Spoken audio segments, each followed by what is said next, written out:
Happy birthday, Elias Pettersson. Yeah, I guess that's the right way to start this video out, right?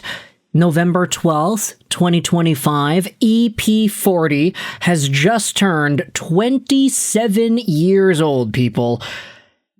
And, yeah, he's still making $11.6 million bucks. Okay, this is not really a PD video. I just wanted to break the ice with a pretty interesting tidbit of information. Happy birthday, of course, to Elias Pettersson. This is a guy who changed the face of the Vancouver Canucks. For better or for worse. Okay, we're not going to go out there and talk about that. Sorry. Today, I wanted to talk about the other top-paid superstar in Vancouver, and no, we are not referring to Thatcher Demko, who technically is also a highly paid superstar on the team at $8.5 million.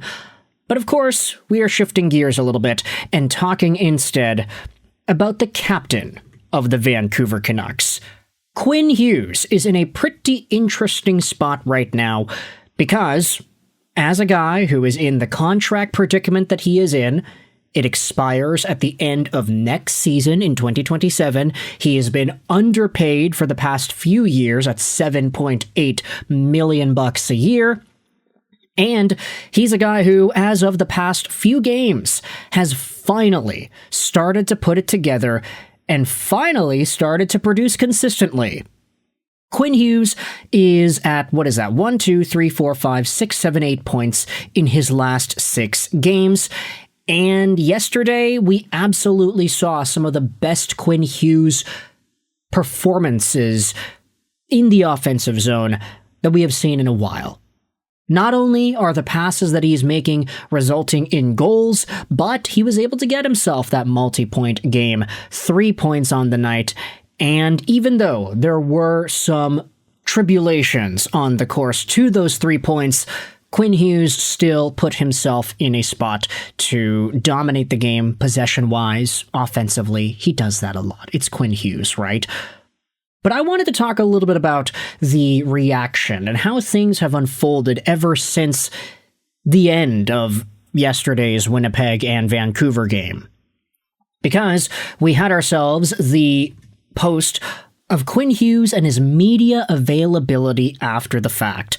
This was posted onto Twitter, presented by the province. It was posted by Hughes Updates, your source for all 3 Hughes brothers, a Devils and Canucks fan. So, big shout out over to Hughes Updates on Twitter for giving us the video footage. But this was it. It was a short 1-minute thing. Quinn Hughes is looking as sad as he usually does. At this point, it's like, wow, is he really just like that all the time? Or is it kind of taking a toll on this guy? The amount of losing that happens in Vancouver these days, also, especially with the Thatcher Demko news. But you can see just the clip. He goes out there and gets asked a bunch of questions. They ask him about Demko. They ask him about his injury. And Quinn doesn't really...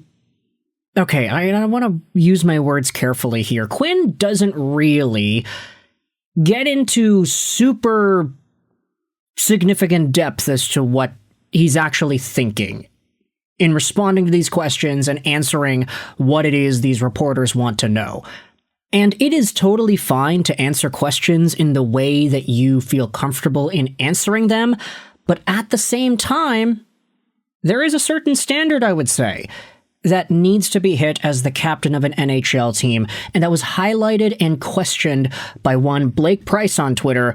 We're going to take a look at this over here. So he posted this after the game. Quinn Hughes has 3 points, but very little to say afterwards. 5-word answers. He was asked about what Demko means to the team, and he said, "We've talked about this before," followed by nothing.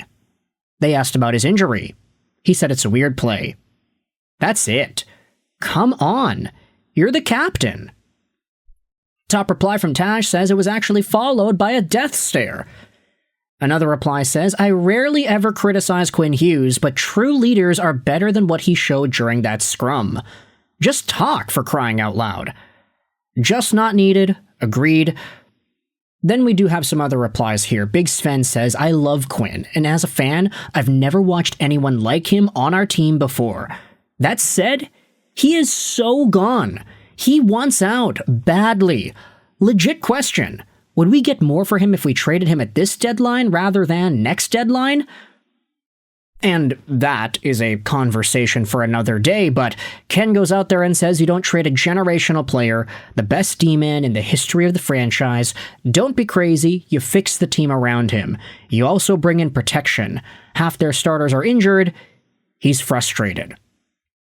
The Quinn Hughes discourse has gotten to a pretty interesting spot, because no longer are we talking about him performing poorly. Now, the conversation has shifted to where he's actually showing up and he is performing very well, but there is a very evident level of frustration that is presented when he does these post-game scrums, and just when you read the body language on and off the ice, you could reasonably come to the conclusion that Quinn may or may not be quote-unquote done with this team. And it's something that I think a lot of Canucks fans will painfully try to ignore, but it's something that I think we should go out there and at least acknowledge. Other replies are going out there and saying, what the hell is he supposed to say to these stupid questions? Management has completely botched this team. He has no one to pass to. It's a joke. He's gone. This team is going nowhere fast, and he knows it. These are going to be some very long years. Let's go out there and read some of the quote tweets to this post made by Blake Price. He's clearly mad, whether that's at the team, management, himself, or all three. But then we do have some folks going out there and defending Quinn. Sarah goes out there and says, brother, he dislocated his shoulder and had an over 4-minute shift at one point. What else do you want him to do? Start composing epics on how much he loves his goalie? You want a Shakespeare-esque soliloquy? And I guess that there is a reasonable thought process behind that response, like, hey, do you need Quinn Hughes to be the most articulate, most conversational in that situation at that time? No, but at the same time, I do think it's appropriate to say, hey, like, you have a job to do. You're the captain of an NHL team. Like, 5-word answers are not going to cut it. And I'm trying to be a little bit easy because Quinn Hughes did have a very difficult time yesterday with the injury and him coming back. And of course, he produced so well, and he's very, very talented. He still is showing that talent today, but there are things that I think Vancouver Canucks fans have the right to question. You had MD Nuck going out there and responding here saying, hey, he's checked out. 1 foot out the door already. He wants to go to the East so bad. Ay, there are a lot of folks going out there and expressing their disappointment.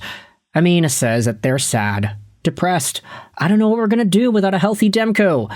And I guess at this point the answer is try to run Kevin Lankinen as hard as he can go, as much as he can handle, and then pray to goodness gracious that Jiri Patera can sustain an NHL backup position.